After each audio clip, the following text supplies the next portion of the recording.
레위기는 위치상으로 모세오경의 중심입니다. 그래서 모세오경의 심장이라고 말하기도 합니다.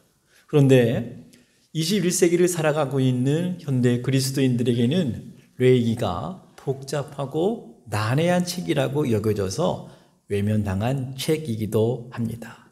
심장은 순환계의 혈관을 통해서 혈액을 순환시키는 근육기관입니다. 레위기를 모세오경의 심장이라고 말하는 이유는 복음의 진수가 담겨져 있는 피의 복음이 숨을 쉬고 있기 때문입니다. 레위기는 생명이 피에 있음을 증언합니다. 피가 성소에 뿌려질 때 이스라엘 백성들의 죄를 대속한다는 메시지를 담고 있습니다. 레위기 17장 11절의 말씀을 보시면 육체의 생명은 피에 있습니다. 내가 이 피를 너희에게 주어 제단에 뿌려 너희의 생명을 위하여 속죄하게 하였나니 생명이 피에 있으므로 피가 죄를 속하느니라 말씀을 하십니다. 레위기 27장의 모든 장과 모든 구절마다 생명이 흐르고 있지만 레위기 16장 대속죄일에 드리는 제사의 장면은 모세오경 전체가 전하고 싶어하는 대속의 메시지가 담긴 핵심 장이라고 말할 수가 있습니다. 저는 레위기 두 번째 순 메시지를 16장 30절에서 너희를 위하여 속죄하여 너희를 정결하게 하리니 이 말씀의 구절을 가지고 성경 숲을 펼쳐보도록 하겠습니다. 레위기에는 거룩과 정결과 부정의 개념이 잘 나타납니다. 부정한 것이 정화되면 정결하게 되고 정결한 상태가 성결이 되면 거룩하게 되는 것입니다. 반대로 거룩한 것이 속화될 때 정결하게 되고 정결한 것이 오염이 되면 부정한 것이 됩니다. 이러한 순환 관계는 죽을 때까지 계속 되어지는 것입니다. 그래서 레위기를 가까이 두고 묵상할 때 일상에서의 거룩과 정결의 삶을 유지하며 살아가는 데에 큰 유익이 될 것입니다. 출애굽기에서 하나님은 제사장 나라로서 공적인 언약을 맺으시고 성막이 완성되었을 때에 구름이 회막을 덮이고 여호와의 영광이 성막에 충만함에 하는 말씀으로 맞춰지고 있습니다.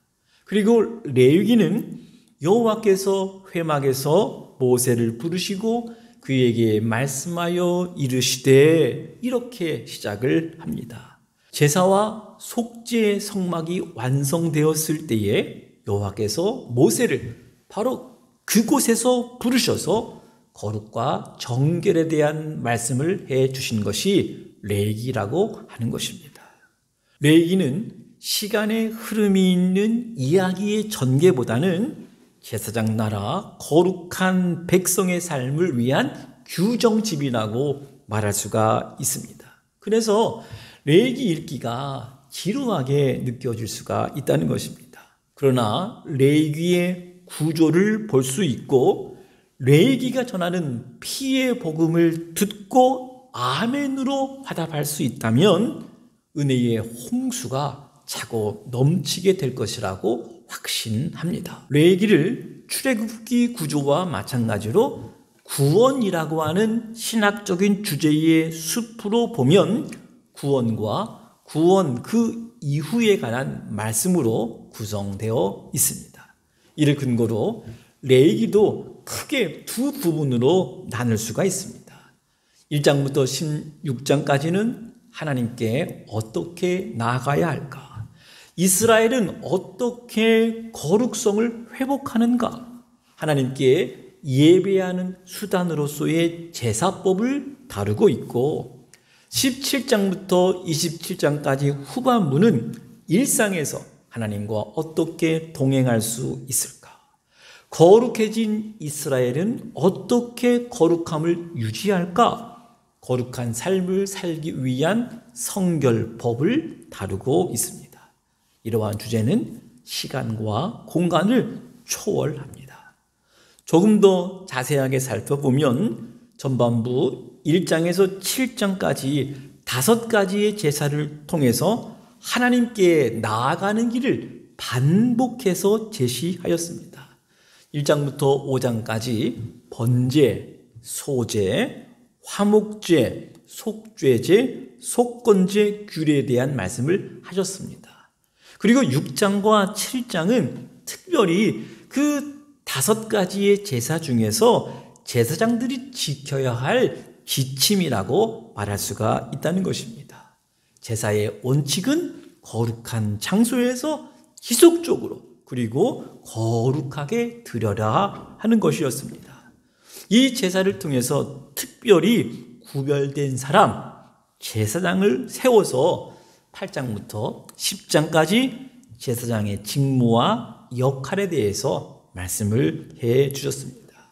11장부터 16장까지 거룩한 백성이 되어야 할 정결법에 대해서 말씀을 한 것입니다.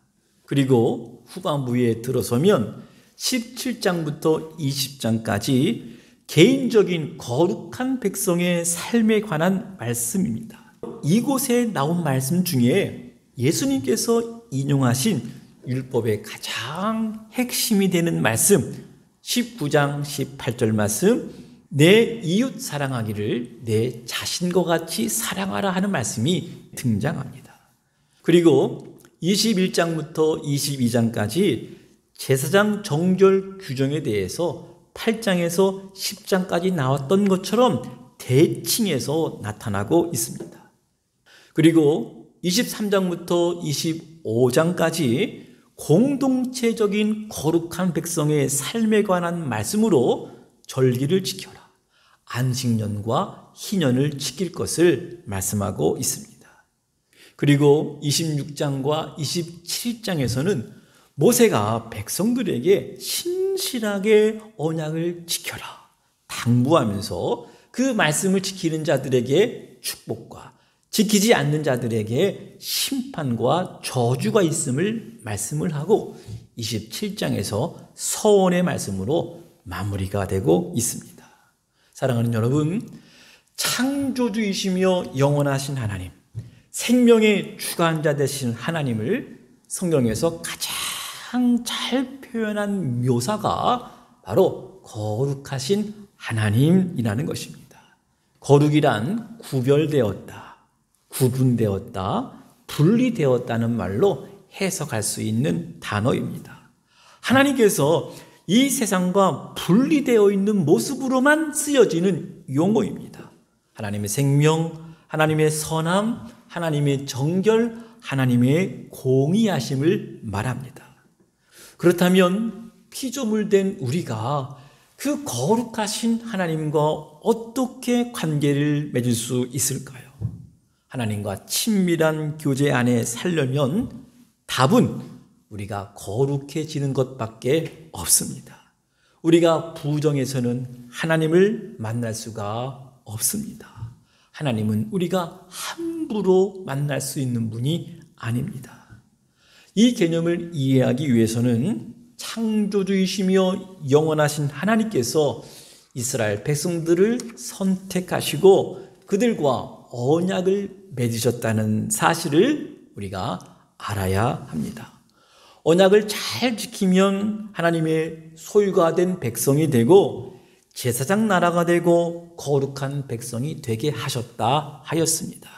그 증거로 동물을 죽여서 쪼개진 횃불 가운데에서 하나님께서 약속을 하신 것입니다. 만약 이 약속을 깨트리면 목숨을 내놓아야 한다는 의미입니다. 그러나 이스라엘 백성들은 그 율법을 지키지 않았습니다. 그럼에도 불구하고 무한자비하신 하나님께서 다시 하나님과 관계를 맺고 교제할 수 있도록 길을 열어 놓으셨는데 그것은 동물을 죽여서 피를 통하여 속죄하는 제사였던 것입니다. 하나님께서 마련하신 구원 방법이 바로 대속입니다. 대속이란 죄값을 누군가가 대신 담당하는 것입니다. 하나님과의 관계가 단절된 죄인이 하나님께 나아갈 수 있는 길 두 가지, 대속 제물과 대제사장이 필요했던 것입니다. 그래서 레위기 1장에서 7장까지 번제와 소제와 화목제와 속죄제와 속건제 5가지를 제시했습니다. 그리고 8장에서 10장까지 제사장에 관한 말씀을 주신 것입니다. 먼저 제사를 드릴 때 눈여겨보아야 할 것은 제사를 드리는 사람과 제사장의 역할이 분명하다는 것입니다. 제사를 드리는 사람은 동물과 한 운명이라는 마음으로 제물 중에서 살아있는 것, 흠이 없는 것, 제일 좋은 것으로 준비했습니다. 제물 위에 안수해서 자신의 죄를 그 동물에게 전가시킵니다. 그리고 제물의 각을 뜹니다. 그리고 동물의 사체를 세척해야 합니다. 여기까지가 제사를 드리는 사람의 역할이고, 제사장은 그 피를 성소에 뿌리고 바르고 고기를 제단 위에 올리고 불로 태우는 역할을 감당했습니다. 그리고 이어지는 8장에서 10장까지와 후반부 21장과 22장에 제사장의 역할을 말씀을 해 주신 것입니다. 이어서 11장부터 16장까지 일상적인 개인적인 삶에 대한 정결법에 대해서 말씀을 하였습니다. 11장에서는 정결한 짐승과 부정한 짐승으로 나누었습니다. 12장에서는 산모의 출산을 부정하다 하였습니다. 13장에서는 나병, 즉 악성 피부병을 부정하다 하였습니다. 14장에서는 나병에 걸린 자를 위한 정결 의식에 관한 말씀이 나타납니다. 15장에서는 인간의 몸에서 나오는 모든 유출에 대해서 부정하다 하였습니다. 피를 흘리는 것, 고름이 나는 것, 배설물, 그리고 정액까지 부정한 것이라 한 것입니다. 그런데 궁금합니다.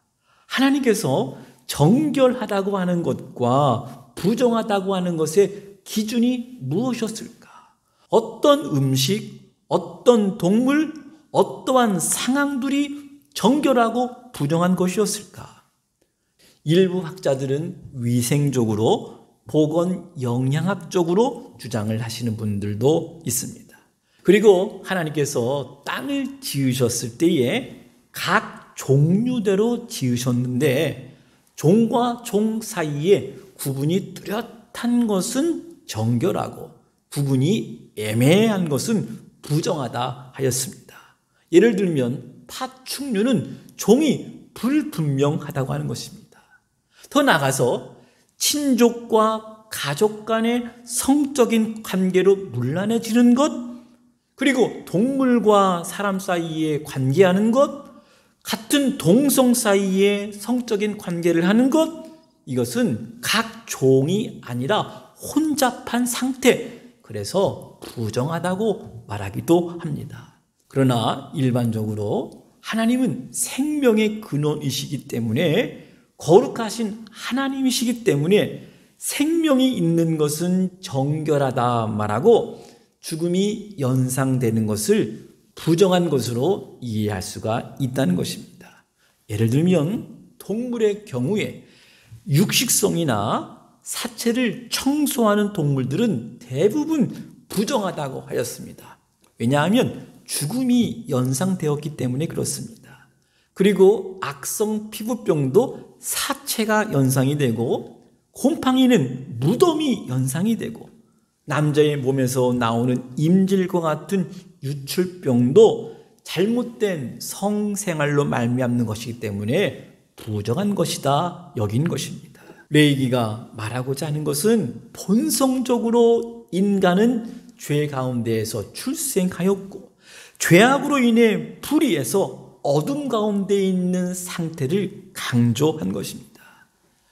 레위기는 이러한 부정한 것들에 대해서 나열을 한 후에 16장으로 이어지고 있습니다.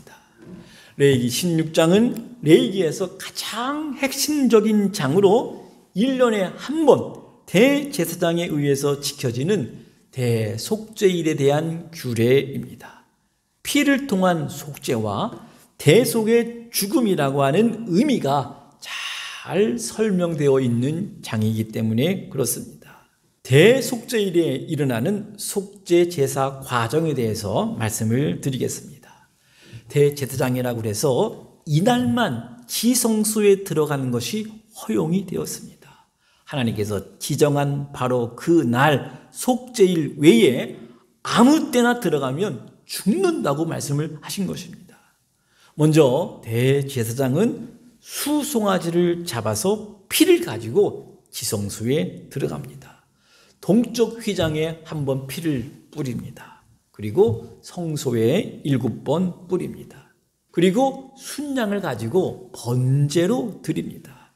이 제사는 온 백성의 죄를 사하기 전에 먼저 제사장 자신의 죄를 속하기 위함이었습니다. 이때 제사장 복장은 화려한 대제사장 복장이 아니라 세마포 속옷을 입고 하나님 앞에 서게 됩니다. 물론 자신의 몸을 씻고 옷을 입은 것입니다. 이어서 이스라엘 자손의 회중을 위한 속죄제를 드렸습니다. 대제사장은 속죄 제물로 수염소 2를 준비했습니다. 그 중에 하나는 온 백성을 위한 속죄 제물로 드려집니다. 16장 15절에 의하면 백성을 위한 속죄제 염소를 잡아 그 피를 가지고 휘장 안에 들어가서 그 수송아지 피로 행함같이 그 피로 행하여 속죄소 위와 속죄소 앞에 뿌릴지니라 하였습니다. 그렇다면 다른 염소 한 마리는 어떻게 했을까요? 이 염소를 아사셀 염소라고 말한 것입니다.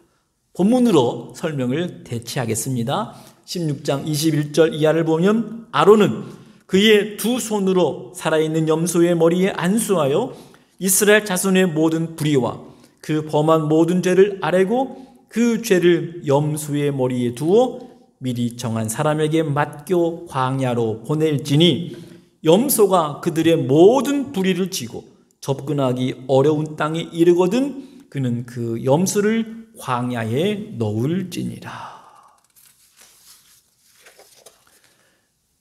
아사셀 염소는 이스라엘 백성들의 모든 불의를 지고 접근하기 어려운 땅, 즉 성소에서 가장 먼 곳, 광야의 끝 바위 낭떠러지로 보내집니다. 광야로 추방된 아사셀 염소는 이스라엘 사람들의 모든 죄를 상징적으로 짊어지는 것입니다.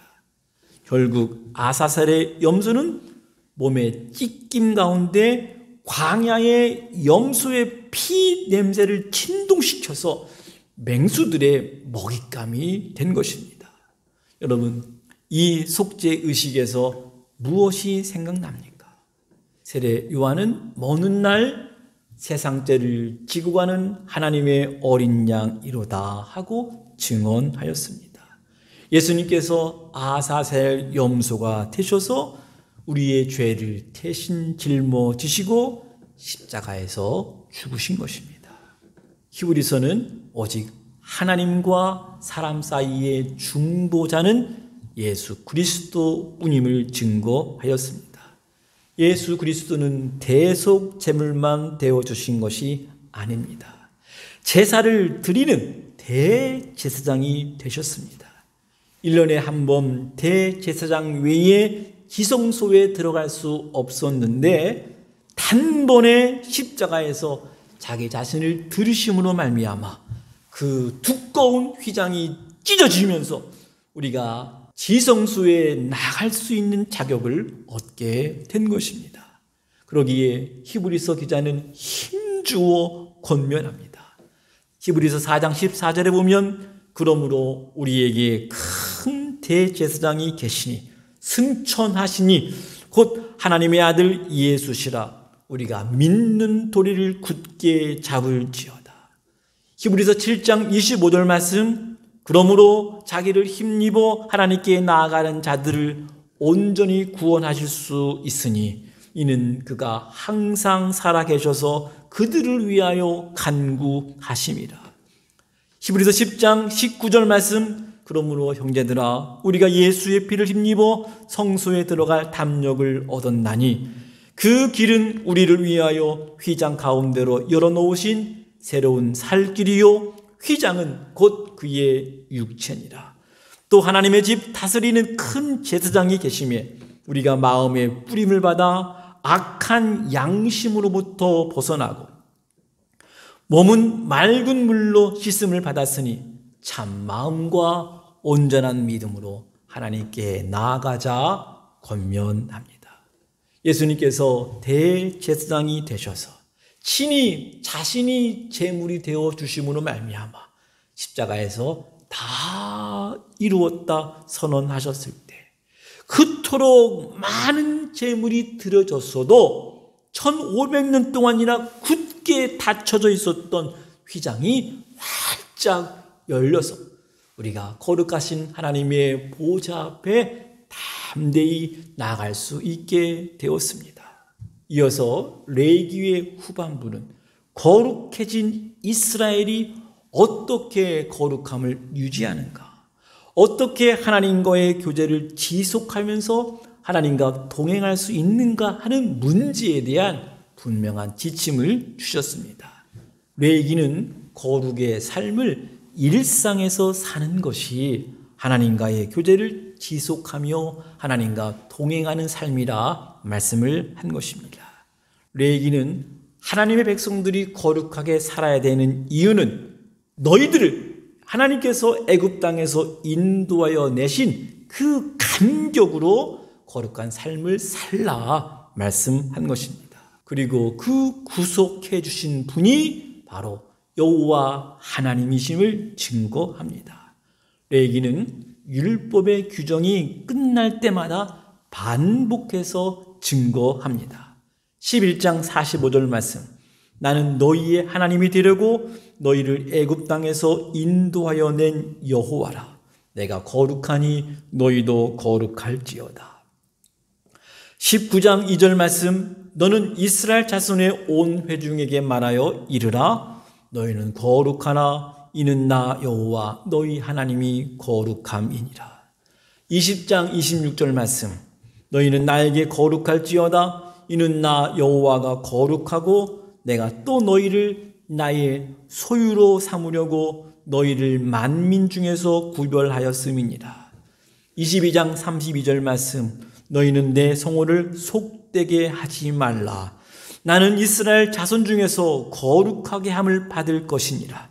나는 너희를 거룩하게 하는 여호와여 너희의 하나님이 되려고 너희를 애굽 땅에서 인도하여 낸 자니 나는 여호와니라 말씀하셨습니다. 23장에서 25장은 하나님과의 관계 속에서 적극적인 의미에서 공동체적인 거룩한 백성의 삶에 대해서 강조하고 있습니다.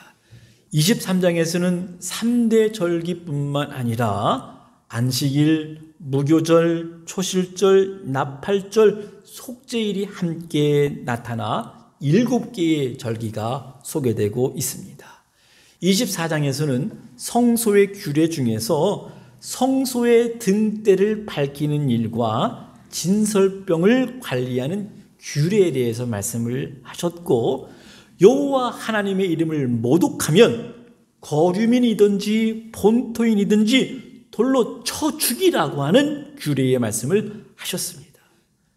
25장에서는 안식년에 땅과 가난한 사람들과 심지어 짐승에게까지 베풀어지는 은혜를 보게 됩니다. 그리고 7번의 안식년을 계수하여 49년이 지난 50년이 되었을 때에 모든 땅은 하나님께서 주신 본래의 소유인에게 돌아가게 되어 있습니다. 이 희년의 정신으로 예수님은 복음을 선포하면서 공생의 사역을 시작하셨습니다. 레위기의 말씀을 마치기 전에 26장에서 하나님의 말씀을 잘 듣고 지키는 자에게 주실 축복과 말씀을 떠나 사는 자에게 찾아오는 심판과 징계의 말씀을 경계하면서 오늘 레위기를 읽는 독자들에게 결단을 요구합니다.